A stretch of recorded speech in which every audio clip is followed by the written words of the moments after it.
തന്നെ ഒരു ചായ കുടിച്ചിട്ടങ്ങ് തുടങ്ങിയാലോ എന്ന് വിചാരിച്ചതാണ്. പക്ഷെ തുടക്കം തന്നെ എൻ്റെ കയ്യിൽ നിന്ന് അങ്ങ് പോയി കിട്ടി. ഇനി ബാക്കി എന്തായി തീരുവാവോ ഇന്നത്തെ ദിവസം. എന്തായാലും അതവിടെ നിൽക്കട്ടെ. നമുക്കൊന്ന് അമ്പലം വരെ പോയിട്ട് വന്നാലോ? ഞാനിപ്പോൾ കുറേ ആയിട്ട് അമ്പലത്തിലേക്കൊന്ന് പോയിട്ട്. നേരത്തെ ഡെയിലി പോയിക്കൊണ്ടിരുന്ന ആളായിരുന്നു ഞാൻ പിന്നെ അതങ്ങ് വീക്കിലി ഒരു ദിവസം പോകുന്നതാക്കി. പിന്നെ ദേ ഇപ്പം തീരെ അങ്ങ് പോവാണ്ടായി. അതുകൊണ്ട് ഇന്ന് എന്തായാലും പോയിട്ട് വന്നേക്കാന്നും പറഞ്ഞ് ഞാൻ എൻ്റെ അമ്പലത്തിലേക്ക് പോകാൻ വേണ്ടി റെഡിയാവാ.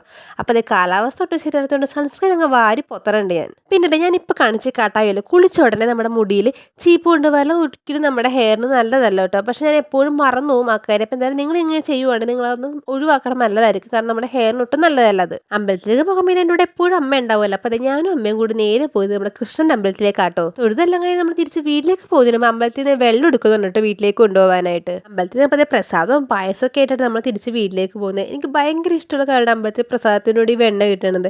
വെണ്ണ എത്ര കൂടുതൽ കിട്ടിയാൽ അത്രയും എനിക്ക് സന്തോഷമായിരിക്കും അമ്പലത്തിൽ നിന്ന്. എനിക്ക് പിന്നെ ദേ ഒട്ടും ക്ഷമയില്ലാത്തതുകൊണ്ട് അമ്പലത്തിൽ നിന്ന് തിരിച്ചിറങ്ങുമ്പോൾ ഇതേപോലെ പ്രസാദം കഴിച്ചുകൊണ്ടായിട്ട് നടന്നു വന്നത്. കാരണം വീട് വരെത്താനുള്ള ക്ഷമയില്ലാത്തതുകൊണ്ട് ഞാൻ അവിടെ വെച്ച് തന്നെ എല്ലാം കഴിക്കുമായിരുന്നു. തിരിച്ച് വീട്ടിൽ വന്നിട്ട് നമ്മുടെ ഞായറാഴ്ചത്തെ സ്ഥിരം ബ്രേക്ക്ഫാസ്റ്റ് പുട്ടും മുട്ടക്കറിയും പപ്പടം കൂട്ടി കഴിക്കണതാണ് ഞാനപ്പോൾ ഇരുന്ന്. അപ്പോൾ നമുക്ക് നെക്സ്റ്റ് വീഡിയോ കാണാം. അപ്പോൾ ഓക്കെ, ബൈ.